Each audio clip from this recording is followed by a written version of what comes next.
unveiling last quarter, which is great. Like, that needs to be done.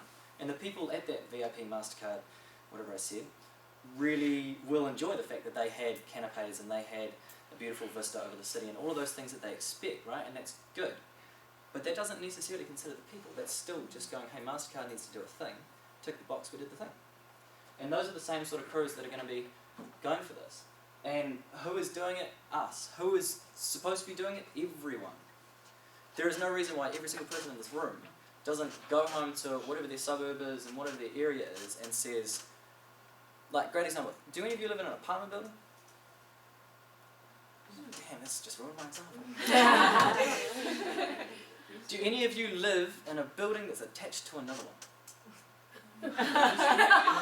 You all in standalone houses, man. I'm in the wrong industry. I've got a friend that does, so you can I'm going to pretend that that's you, right? So in your apartment building. Yeah. Apartment building is a great example because at one stage in time we built apartment buildings as a place for a little community that lives vertically. And we built them in such a way that when you go to your door, on the way to the door you'll see your neighbour and their dog, and you'll collect the paper and you'll do all those things, and then you'll get to your door. And you just had a little conversation with your community. Be that spoken or otherwise. You engaged with your community. The people in the buildings around you. Now, we have like literally get in, stand in the elevator, look down, don't engage, don't talk, neighbourly nods, yeah, that's what's up, oh, good weather, yeah, whatever. And then you get to your door, and you unlock your door, and you get inside, you look out the window at no one, just something. Another wall, maybe, but not people. Unless you've got like a real flash view. But what happened in that time where we went from being like a court, like Melrose Place? I don't know if that's like your guys' generation. Melrose Place, right? Melrose Place is awesome. It's like there's this big courtyard with these mature gardens of trees and stuff. We got That's like why water there's that feature. debate against social media. That's exactly that reason for that. It's because people say that instead of like looking up and having conversation with people to their face, they're looking down at their phone, or that's exactly why there's that argument, that two-way, because of that.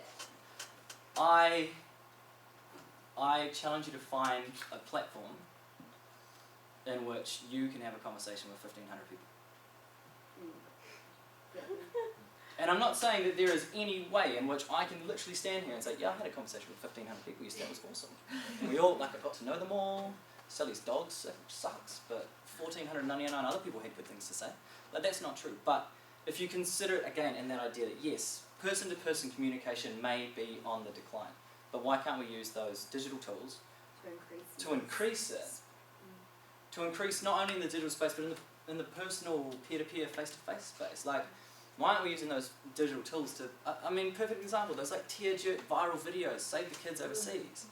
Important messages. Everybody shares them. Oh my God, this is amazing. I can't believe we're not doing anything. We have to do more. We just saw one the other day with this like horrendous humanitarian crisis going on with the refugees over in Europe. And there's like a picture of a child face down, drowned in the water. And it's horrible. And it's been seen by like 13 million people. This is insane. 13 million people, or probably more than that now. I'm not counting it. But they all are engaging with that message, which means they all can engage with one another about that message. And now I'm standing up in front of all of you talking about it. And we talked about the flag thing. And you'll possibly have a conversation with the flag thing. Maybe with somebody older, maybe with somebody who's got a design focus or whatever it may be. But there's no reason why the fact that you're buried in your phone should be an excuse for not talking. And the fact that you're buried in the phone be a lost opportunity for talking. What was the apartment? No, the point of the apartment. That's the thread of the apartment. Yeah, sorry. Thank you. That's good. Always bring me back. That's good. Initially I was saying, look, there's no reason why every single person in this room isn't involved in some sort of place-making initiative in their neighbourhood. And the great example at the moment that I see and that we see a real need is apartments. The way that they are currently formatted is that you do exist in your little bubble and you avoid everybody and you get to your house and you get to your room and you do all those things. Yeah? But isn't that concept changing? People who build apartments will have a pool and a gym, and so where you meet the rest of the people. And well, if you see places like Hong Kong where they have these major apartments, each of them is like, a city in itself. Exactly. Where they have a school, they have a kindergarten, they'll have a shopping, one floor will be only shopping, one floor will be only markets. Yeah, So that concept is coming to New Zealand. it is. But we it's have the space. So something like Silo Park with all the apartments. Remember, apartments are also small. slow. Yes. So that thing of going and interacting with people. So there is a need for that kind of There is, exactly. thing, This and is that's why I where you say, fit like, in spaces, yeah. places. But like Silo Park is a brand new, completely different example of Yeah. anything that we're seeing, really. It's awesome, but it's awesome because it's different. What I mean is like, if you lived in one of those apartment buildings, as you apparently do, as an example, but there's so many other examples, but I'll stick to this one because we see it all the time, and it's like the littlest thing, the smallest thing that you can do, and it can be guerrilla, like don't ask anyone, just do it, it's fine. But you can do things that encourage people to interact. You don't even have to be all that creative. Put a whiteboard in the elevator. Or if the elevator's got glass walls, put a whiteboard marker in the elevator. It's hilarious. Right? And write a question every day. And be like, where do you come from? What's your mum's name? Irrelevant, but they'll respond to it, right? But are you basically just blaming social media for the fact that no one's talking to each other? No. He's saying It has to no, be- he's saying It has to be like, it's up to people, you know.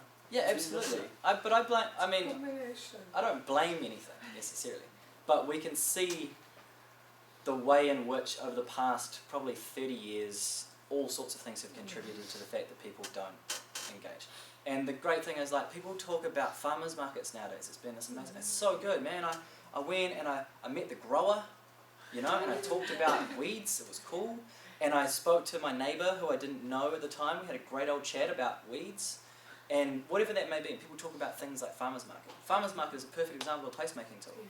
Because what's happened is, in the past 30 odd years or more, supermarket, urban sprawl, the fact that I drive one person in my car to get there, the fact that I go home to my apartment building and engage with nobody along the way, that has just been like a 2-hour process to go to the modern version of the farmer's market. And I don't have to talk to anyone along the way. How many people do you see walking around the supermarket with headphones in? Oh, hate that. I do it because I hate the supermarket. Like, what do I engage with at the supermarket? Oh, it's good special on, that's cool. Oh, you've got a kid. Hi, kid. You know? Like, what do you engage with in that environment? If it's a farmer's market or silent markets, gotta plug the project, right?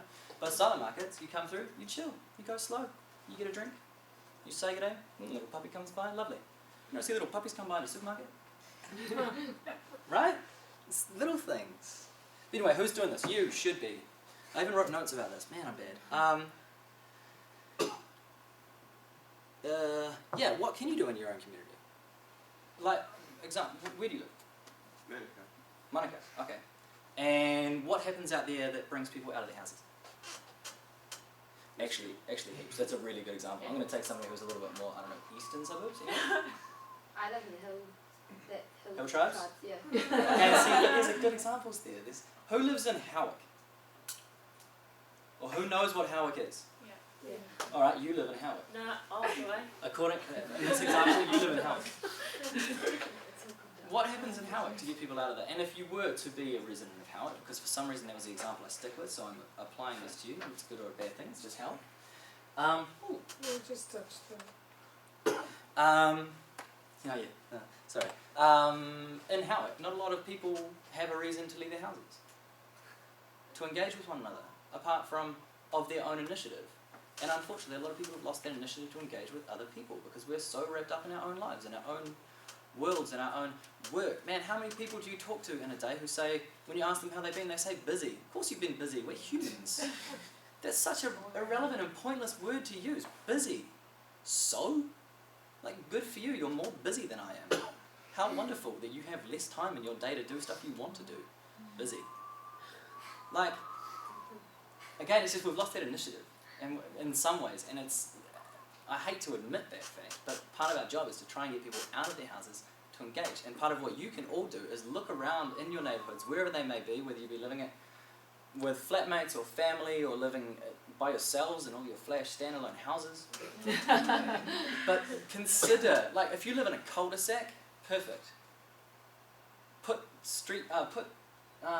push a barbecue out and get some tables out and tell all your neighbours, hey, Saturday we're going to have a barbie out on the thing. And okay, 4 people will come. Choice. But if you do it again in 2 months' time, 10 people will come. And you might meet your neighbours, and you might learn, like I did when I did the same thing, that the family down the road were from Ghana. He had a kid called Amadeus. From Ghana. Like that in and of itself isn't very spectacular. But I learned that from doing that. Right? And I do this because it's my job and I love it. But there is some way you can apply any of the things we've talked about to any group of people as long as it's relevant and as long as you consider what they want, what they need, and who they are. It's probably a really good place to stop. Our work is awesome. This is a word we're trying to incorporate more in the office. Awesome. It's working. Tips as you head forward into the world of guerrilla placemaking as individuals in your own communities. Think of the objective you want to achieve, not just in this, but just in general. In your degrees, what is it that you want to be doing? What do you want to be pursuing? Well, that's the mechanism, that's the vehicle. What do you want to be like? What do you want to be doing as a career is the vehicle for what you want to be doing in the world. Like, if one of you sitting right now goes, I want people to love Monaco. I want people to love Monaco. Then how can you do that? How can you help them do that?